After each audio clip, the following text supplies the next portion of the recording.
लोग व्यापार में असफल क्यों होते हैं?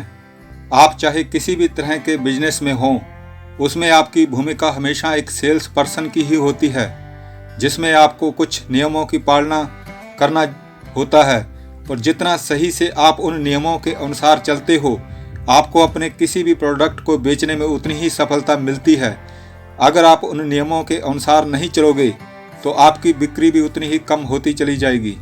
उसी की हम आज बात कर रहे हैं। सेल्स पर्सन सेलिंग के प्रोफेशन में असफल क्यों होते हैं?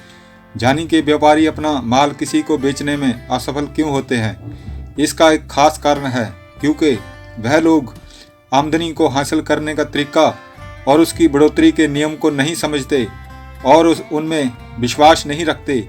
उनकी सबसे बड़ी भ्रांति तो ये है कि बिजनेस उनके पास अपने आप चलकर आएगा, पर वे नहीं जानते कि सेलिंग प्रोफेशनल में बिजनेस हमारे पास कभी खुद चलकर नहीं आता, बल्कि हमें बाहर जाकर इसे हासिल करना पड़ता है।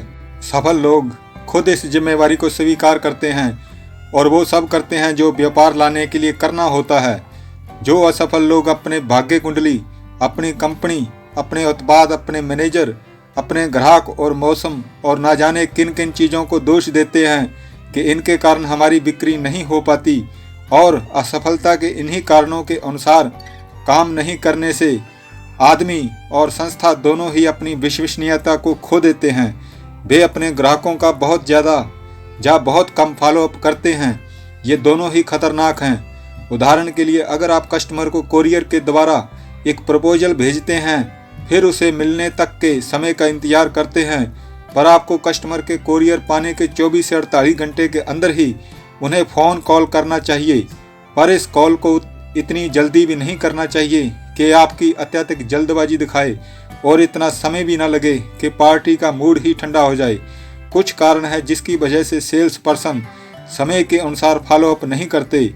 उसके मुख्य कारण ये हैं, जैसे उनका लाभ प्रभाव प्रवृत्ति का होना, काम के जरूरी नोटिस नहीं लेना, उसका अस्त व्यस्त होना, सही ड्रेस में ना होना, उसके काम का लक्ष्यबद्ध नहीं होना, उसका आलसीपन कि अगर ग्राहक खरीदना चाहते हैं तो वो खुद आकर खरीद लेंगे, या फिर ज़रूरत से ज़्यादा आत्मविश्वास दिखाना, जहाँ कस्टमर को बिना सूचना के प्रोडक्ट की प्रेजेंटेशन देने पहुँच जाना और ये सोचना कि ग्राहक उसे याद रखेंगे, और खुद दोबारा कस्टमर से ऑर्डर मांगने नहीं जाना, किसी काम की शुरुआत करके उसे ख़त्म ना करने की बुरी आदत का होना, कस्टमर को ये कहना कि हम फॉलोअप करेंगे लेकिन उसका फॉलोअप नहीं करना, आसान चीज़ों को करने में ही अपना ध्यान लगाए रखना, पर मुश्किल पर ज़रूरी चीज़ों को करने से कतराना, और किसी कस्टमर से पहली बात करने के बाद बहुत ज़्यादा समय बीत जाने के कारण कॉल करने से झिझकना।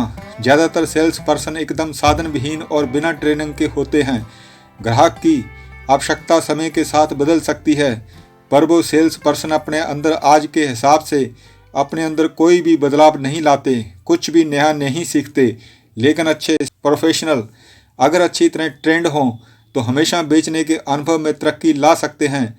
सेल्स प्रोफेशन में असफलता के प्रमुख कारण ये होते हैं कि उनके अंदर संकल्प की कमी और ट्रेनिंग की कमी होती है, अपने आप के हुनर को मापने की कमी, माल की क्वालिटी और उसके उपयोग की समझ की कमी, उनमें अपने प्रोफेशन में पारदर्शिता की कमी और आपसी तालमेल की कमी की भावना, और स्टाफ में आपस में बातचीत की कमी, उचित व्यवस्था की कमी के कारण बहुत से सेल्स पर्सन असफल होते हैं, क्योंकि उनके एक तरफा लक्ष्य तय होते हैं और उनको हासिल करने के लिए जो चाहिए उसकी तरफ वे ध्यान नहीं देते।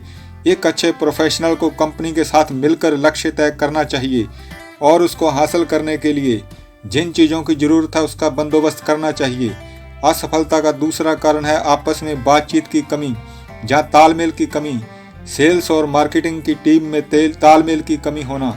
उदाहरण के लिए, अलग अलग नगरों में होने वाले प्रोग्राम के संबंध में अखबार में एक विज्ञापन आया, पर संस्था में उचित व्यवस्था की कमी और तालमेल और आपसी बातचीत की कमी के कारण ऑफिस में इसके बारे में किसी को नहीं पता चला कि कब कहाँ प्रोग्राम होगा। पर कंपनी के अखबार में ऐड देने के अगले दिन से ही ऑफिस में फ़ोन कॉल आना शुरू हो गया। फ़ोन करने वाले लोगों ने ये कहने के मैं आपके विज्ञापन के बारे में आपको कॉल कर रहा हूं जो आपने अखबार में अपनी प्रदर्शनी के बारे में दिया है। हम उसमें शामिल होना चाहते हैं। पर ऑफिस की रिसेप्शन ने हैरानी से उसको पूछा, कौन सा प्रोग्राम? मुझे तो इसके बारे में कोई जानकारी नहीं। ये उदाहरण क्या दिखाता है? सही प्रबंधन और आपसी तालमेल नहीं होने से संस्थानों को नुकसान होता है। विज्ञापन पर पैसा खर्च किया गया जो कि पूरी तरह बेकार हो सकता है, और सबसे महत्वपूर्ण ये है कि इससे आपकी गुडविल का नुकसान होता है। बिना तैयारी के अपॉइंटमेंट पर जाने वाले सेल्स पर्सन लक्ष्यबद्ध नहीं होते। उन्हें अपना समय नष्ट करने में कोई समस्या नहीं होती। वे लोग पहले से अपने सेल्स प्रेजेंटेशन की तैयारी नहीं करते, अपने रोज की परफॉर्मेंस की परख नहीं करते कि क्या किया क्या नहीं किया।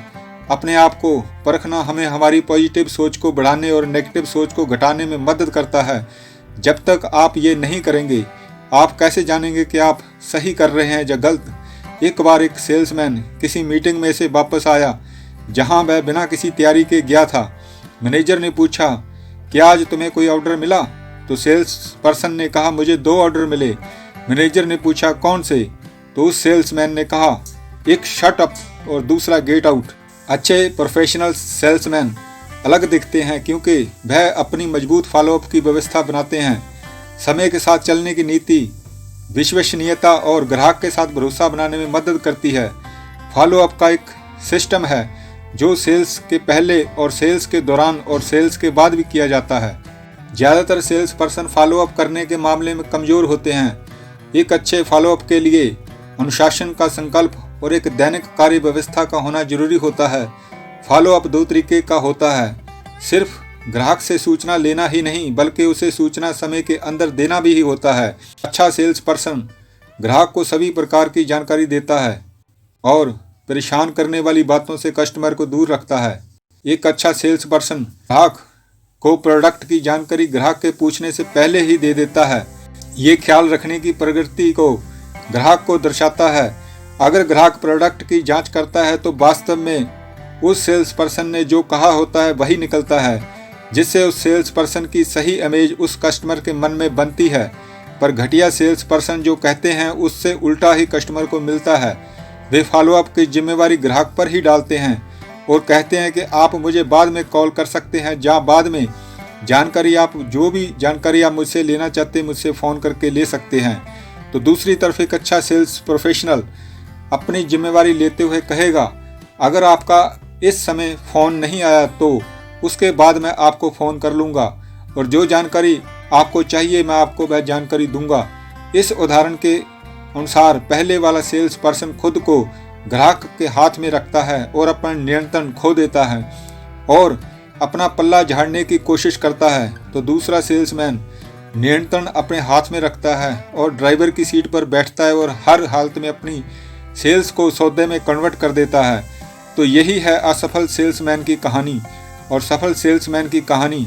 जिसको जो समझ गया वह हर तरह के सौदे को कर सकता है, हर तरह के सौदे को पटा सकता है।